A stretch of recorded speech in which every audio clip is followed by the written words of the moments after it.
Assalamualaikum warahmatullahi wabarakatuh. Pada kesempatan ini, di bab pertemuan pertama, kita akan mempelajari tentang sel. Ada beberapa hal yang akan kita pelajari nanti. Ada penemuan dan teori tentang sel, kisaran ukuran sel, tipe-tipe dari sel, komponen kimiawi sel, struktur sel dan fungsinya, sistem endomembran, perbedaan sel hewan dan sel tumbuhan, serta mekanisme transport membran plasma. Yang pertama, penemuan sel dan teori tentang sel. Orang yang pertama kali mengamati tentang sel itu adalah Robert Hooke pada tahun 1665. Dia mengamati sel gabus dari dinding sel tumbuhan yang sudah mati, dan ternyata dari hasil pengamatannya itu terlihat adanya ruangan kosong yang kemudian menamakannya dengan sel. Dalam bahasa Latin yaitu cellula, yang berarti kamar kecil. Penemu yang kedua adalah Anthony van Leeuwenhoek. Itu dia mengamati sel hidup dari alga, sel Spirogyra dan bakteri pada tahun 1674 menggunakan mikroskop. Lalu ada beberapa perkembangan tentang teori sel, nanti kalian bisa pelajari sendiri. Dan kesimpulannya dari beberapa teori itu bahwa sel itu merupakan unit terkecil dari makhluk hidup yang menjadi komponen dasar penyusun tubuh makhluk hidup. Terus sel juga merupakan unit fungsional karena sel itu melakukan suatu fungsi kehidupan seperti sintesis protein, itu berhubungan dengan pembentukan sifat dari makhluk hidup, reproduksi dalam proses pertumbuhan dan perkembangan, serta sel juga melakukan respon, yaitu melakukan pemanfaatan energi. Semua sel itu berasal dari sel yang sebelumnya. Sel juga merupakan unit hereditas yang dapat mewariskan sifat genetik dari suatu generasi ke generasi selanjutnya.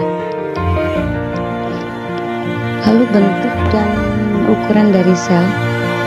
Di sini sudah tertera gambar yang berwarna kuning bulat.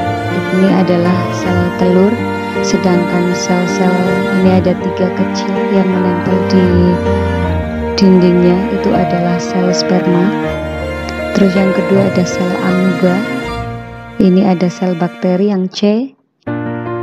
Yang yang D maksudnya ini ada sel saraf.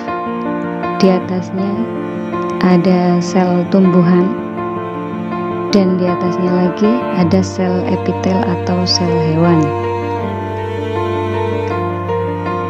Satuan ukuran untuk sel itu adalah mikrometer atau mikron. Diameter sel sekitar 5-500 mikrometer.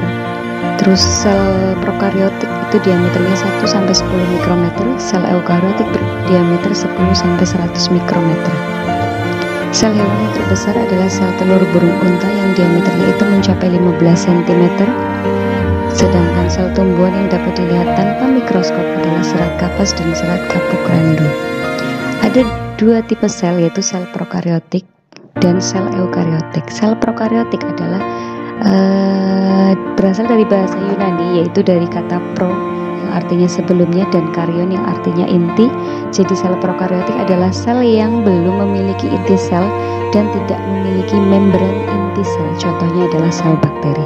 Sedangkan sel eukariotik itu juga berasal dari bahasa Yunani, yaitu dari kata eu yang berarti sebenarnya dan karyon yang berarti inti. Jadi sel eukariotik adalah sel yang sudah memiliki inti sebenarnya dan memiliki membran inti. Komponen kimiawi sel dibagi menjadi 2, anorganik dan organik. Untuk anorganiknya ada air dan garam-garam mineral dan ion, serta organiknya dibagi menjadi 4, ada karbohidrat, protein, lemak, dan asam nukleat.